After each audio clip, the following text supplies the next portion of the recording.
I want to ask you, talking about the hex staking stuff, this is the last part I want to talk about. And Ewok, I'd like to get your thoughts on this too, with both you guys being there from the beginning. And I think it was, I forget his name, Mud Hog in the chat was talking about Mudvayne. Mudvayne. But he was talking about hex staking being so understood, underappreciated. Yeah.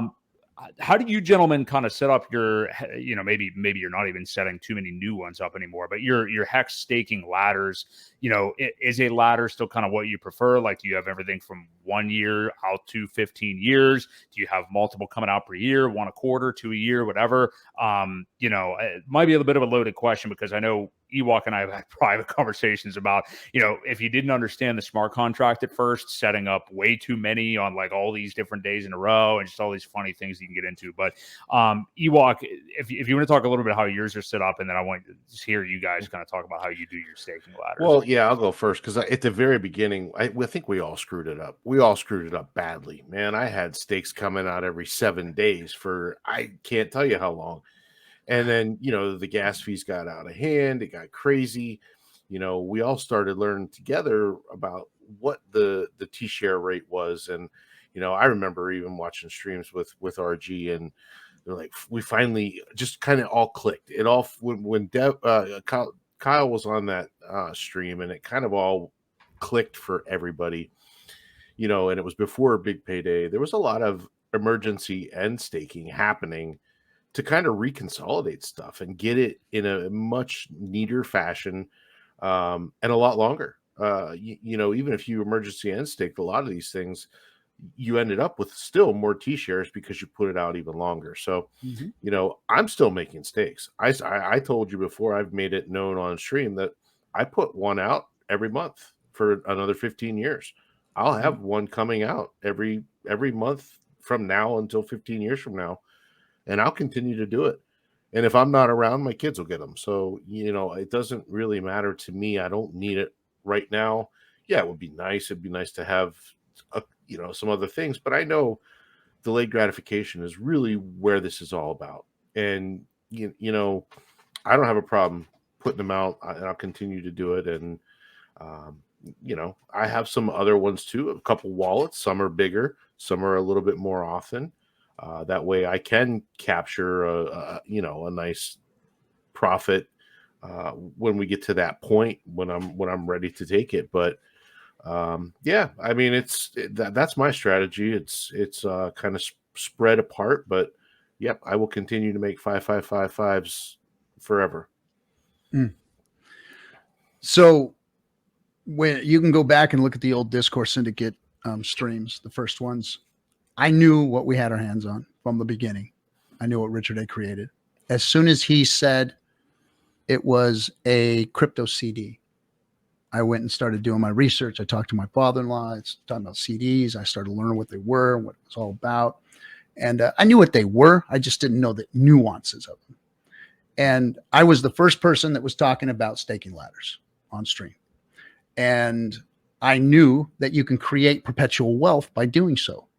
So my strategy was, I'm going to accumulate as much HEX as I can, and I'm going to set myself up to retire in 3 years from now when we first launched. So 3 years out, I started my staking ladder. Every month, I put a stake out there. Every month for 5 years. 5 years every month, staking ladder. And then I decided that when that staking ladder came out, when it matured, I was going to pull the interest, put the principal back at the end of the 5 years. So I was always going to have a 5-year perpetual stake rolling all the time. So every month, pull the stake out, set it back out. So my ladder is always growing, always gaining yield from the inflation, and price action is the caveat, so you don't know whether you're going to be up, 10,000x or you're going to be now 90% from that. But based on my entry, I've been in profit 100% of the time because I understood that. So I created a staking ladder, a perpetual staking ladder. On top of that, I said, well, I'm going to make an event ladder. I'm going to make an event stakes. Sorry. And that was kids' birthdays, Christmas, once a year trip. You know, I just started putting these stakes out to where, yeah, okay, well, this is, you know, in the summertime, we're going to take a trip. Put one here in the summer. And I put one out right before Christmas in November. So I can give mama some Christmas money, you know, all that kind of stuff. So I called that my event stakes. So I put event stakes out there. When's my daughter going to be going to college? My son go to college. I'm put that out there, put a college fund out there. So I did that. And then now this is before Hedron. What I decided was I'm going to start staking blocks of 15-year stakes, right? So I started putting blocks up because here's what I know. And this is what everybody should understand. When HEX becomes 7.5 years old, that means that your stake is matured. Your 15-year stake is matured. And you can get your principal back with no penalties. Now, those HEX cost us 0.00005 something cents, right? 4 or 5 zeros and whatever. Very, very inexpensive. Now, 15-year stake is going to garner a lot of interest. You know, you lose any big payday bonus, but you're going to get a lot of yield from from the inflation. On top of that, after 7.5 years, what do we think the price of HEX is going to be in 7.5 years? Well, people are talking anywhere from $1, $1.50, $2.50 this bull run or more. Okay, so let's just say we go there. Well, let's go 7 years from now. 7.5 years from now, what if HEX is 20, 30, 40, 50 bucks? What are those 15-year stakes going to look like? What if they're worth $4, $5, $10 million in just principal? Guy like me, 56 years old, do I want to wait another 7.5 years to pull some of that money off? No. So I created a staking wall, blocks that I can pull off one of them versus a big 15-year stake. I'm going to be able to pull a block off and cash that out and just take the principal. So what if I lose, you know, all of the interest on it? So I pull the principal out and it's worth $3, $4 million, $5 million. Who knows? That's what I saw coming. That's what I see happening. At the 7.5 year mark, we're going to see a lot of emergency end staking. See a lot of emergency end staking, depending upon the price of HEX. If HEX is way up there in the big dollar range, you're going to see a lot of it. And those who stay in and those 15-year stakes that stay out there are going to get all those penalties. Awesome, cool, bitching, right on. Mm-hmm. So that was before Hedron. Now Hedron makes it possible for you to buy a 15-year stake and get rid of it whenever you want.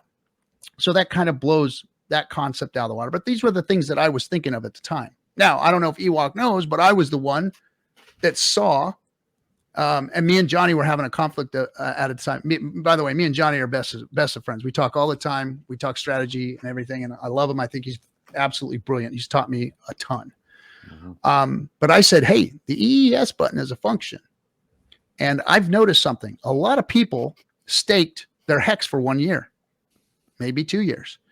And when we were getting close to big payday, I told everybody, hey, you can emergency end stake all of your stakes that you're already halfway done with because you fucked up, because I did, and you could restake them for longer and still get the big payday bonus on that stake and increase your T-shares. I increased my T-share value from doing that by 1/3. I got 1/3 more T-shares because I did that. I emergency end stake before big payday. And I was telling everybody to do this. That was one of the things that I took a risk on and I told everybody to do. And it's the one thing that I get complimented on by the OGs all the time. Thank you, RG, for telling us to do that. I made a lot more T-shares. I really would have screwed up if I would have took and cashed out that first year, year 1, year 2. I did what you said, and I got more T-shares, and now my bag is much, much bigger and much more happier. So I was the one that told everybody to do that. And I was the one that was telling everybody about staking ladders early in the beginning because it was like a CD ladder, you know, and you could create perpetual income on that. So that's my staking strategy, and that's how I do it. And I still perpetuate my income ladder. But, you know, I'm 56-year-old. My time horizon is different. I don't have like 3, 4 more 15-year stakes in me like some of you 20-year-olds do. You know, right. I need my money within the next 15 years, you know? Yeah. So anyway. No, well said. And I'm glad. George, I'm not getting after you, bro. I was just being passionate about what I'm doing here. I just wanted you to understand who I really am, because I know you probably don't know me and I wasn't coming at you. I was just being passionate about who I am, and I wanted you to understand that. That's all. I think we saw that too. Yeah, I didn't think you were really pissed. You're just passion. You know, you can tell that you've been through a lot, and I think that's a really good hallmark of like a lot of people in HEX. Not that everybody has your exact story, RG, but I mean, like, there's a lot of people who have had. You know, I've heard Matt, Crypto Heartbeat talk about this a lot too. Like that, it's a very blue collar type, you know, normal individual type ecosystem. You know, that a lot of us have kind of bootstrapped ourselves up and bootstrapped this whole ecosystem, really. So I think it was valuable that you said that stuff.